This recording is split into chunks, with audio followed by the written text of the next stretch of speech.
फरीदाबाद के एनआईटी विधानसभा क्षेत्र के सेक्टर 52 में कांग्रेस विधायक नीरज शर्मा द्वारा कांग्रेस के लोकसभा उम्मीदवार चौधरी महेंद्र प्रताप के लिए चुनावी जनसभा की गई। इस दौरान सेक्टर 52 के ग्राउंड में काफी भीड़ देखने को मिली। जनसभा को संबोधित करते हुए नीरज शर्मा ने क्या कुछ कहा, पहले वो सुनिए। कि बाटा कंपनी इस करप्शन पाल को बनाया हमने। काम क्या होता है? उद्योग लगाना। ये रक्षक हमारा भक्षक बन गया।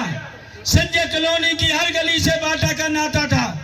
जिस दिन बाटा की ऑक्शन आई, इसका फर्ज बनता था ये मोदी जी के पास जाता, बात करता कि मोदी जी ये बाटा कंपनी मेरे शहर की जान बान शान है, इसको बिकने मत दो। जी को लगाया, गुप्ता जी को लगाया।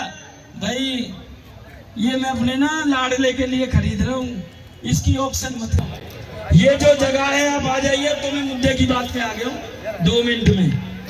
हरियाणा सरकार के अंदर जिस जगह पे आपकी रैली कराई है, पहली कलम में ये जमीन हमें पार्क, स्कूल, कॉलेज और दशहरा मनाने के लिए चाहिए। ये चीज दिमाग में बिठा लेना। हजारों की जनता बैठी है। ये गंदा नाला है, इसका उद्धार चाहिए। और तीसरा, भाई आज कई इलाके हैं जहाँ 10-10 दिन, 1-1 महीने संपाल यहाँ पे भी कुंडली मार के बैठ गो, कह रहे हो यहाँ फ्लैट बनाऊंगा, फ्लैट बेचूंगा। अमोलिक के तो बेच लिया भी नहीं और बेचूंगा।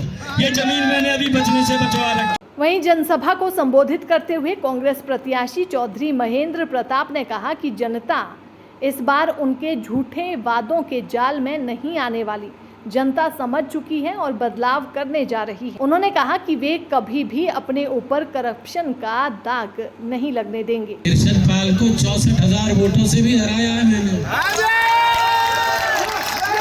बार जब से 161 वोट से हारा था कि कांग्रेस ने मेरी भी टिकट काट दी। ऐसा ही है तो जाता है गाड़ी। लेकिन जनता बाबा की तरह तैयार ही। जनता ने भाई मुझे खड़ा करना ही था। 161 वोट भी गड़बड़ी से हारा था और अगली बार 64,000 से जिताया था कृष्ण पाल को। तो भैया कृष्ण पाल को समझना चाहिए कि महेंद्र प्रताप ने काम किए। तू क्या काम करना जानता है? तू अपना 10 साल का ब्यौरा दे दे और महेंद्र प्रताप के जीवन का ब्यौरा ले ले। हमने इतनी मेहनत की है। पंडित जी तो करते ही थे अपने क्षेत्र में 5 साल में। पहले तो जन क्या किया, नौकरियां भी ईमानदारी से, मेहनत से और अपने बराबरी के आधार पर सबको अधिकार के तौर पर दी। डेवलपमेंट बेहताशा की, कॉलेज तक बढ़वाए और इस 10 साल में मेडिकल कॉलेज बनाया।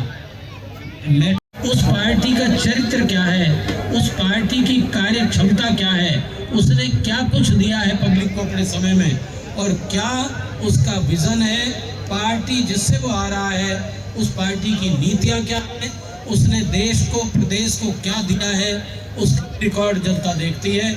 उसके ऊपर वो फैसला करती है। साथियों, आपने देखा, देखिए पहले सुन लीजिए। जहाँ तक उम्मीदवार की बात है, मैं आपके लिए शायद हल्के के लिहाज से नया हूँ, लेकिन मैं आपके लिए नया नहीं हूँ। यहाँ के आपके एमएलए जिनके लिए बाबा जी से मशहूर है, बाबा जी उनका नाम, बाबा जी अच्छे व्यक्ति थे। उन्होंने अपना जीवन कहाँ से शुरू किया और कहाँ तक पहुँचा, वो अपनी सूझबूझ, अपनी मेहनत, अपने से, आपके प्यार से आपको प्यार दिया और उन्होंने वो मुकाम हासिल किया समाज में, राजनीति में, कि आज उनको इज्जत से आप लोग, 1000 लोग उनको इज्जत से देखते हैं और उनके लिए यहाँ बैठे हैं। तो भाई मैं चाहे आपके लिए नया नसीब, मैं उनका साथी रहा हूँ। मुझे और ज़्यादा नहीं, वो मुझसे बड़े थे, मेरे लिए आदरणीय थे, लेकिन मुझे वो अपना पॉलिटिकल गुरु भी मानते थे। जीवन में कहते थे कि मेरा महेंद्र प्रताप पॉलिटिकल गुरु है। तो भाई मेरा उनका संबंध तो एक पारिवारिक और प्यार का संबंध रहा है। मैं 5 बार विधायक रहा हूँ। अभी पंडित जी कह रहे थे कुछ, मुझे उस पर बात आ रही है, इसलिए कह रहा हूँ कि भाई तुम MP बना भी दोगे, यही कहा ना, तो इस MLA की तरह नौटंकी करेंगे। तो मैं उसके लिए ये कह देना चाहता हूँ कि पहले तो इसमें निराशा छलक रही है। पहले ही राउंड में उसने हार मान लिया।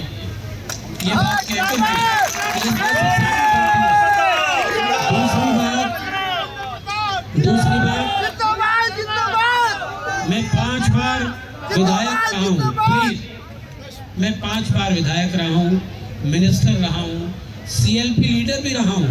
जब हम 5 बने थे हरियाणा में, उन्हें ये पूछ लो, नड्डा जी से ये पूछ लो कि जुमलों को छोड़ दो। जो इंटरनेशनल स्तर की हमारी महिला पहलवान है, उनको क्या कुछ अपमान हुआ है तो तुम्हें शर्म आई या नहीं आई? तो तुम क्या महिलाओं का सम्मान करोगे? ये सम्मान है तुम लोगों का? उसे जवाब पूछ लेते। 4-4 घंटे महिला पहलवानों का अपमान भूले नहीं है यहाँ के लोग, जिनके अपमान किया है।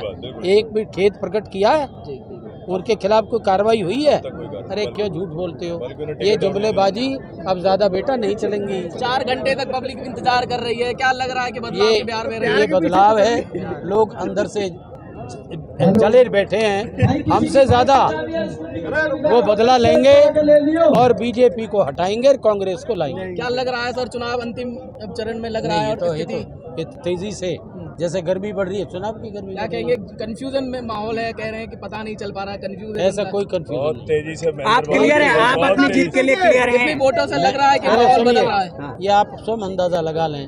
चारों तरफ कांग्रेस की जो मीटिंग होती है उनमें 5-7 हज़ार से कम आदमी नहीं होते आज और अपने आप कई बसों से या किसी के लाने से नहीं होते, वहीं के लोकल होते हैं। इसके आज आपकी भविष्यवाणी अगर हो तो कितने वोटों से आप मार्जिन रख रहे हैं? भैया, ये मैं कोई ज्योतिषी नहीं हूँ, मैं कोई योगी भी नहीं हूँ,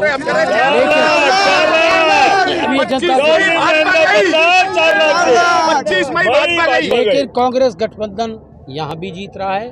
हरियाणा में अब तक तो 200 तक 8 की रिपोर्ट थी, लेकिन हो सकता है 10 की 10 सीट कांग्रेस या जीत। दैनिक सवेरा के लिए फरीदाबाद से सुनील चौधरी की रिपोर्ट।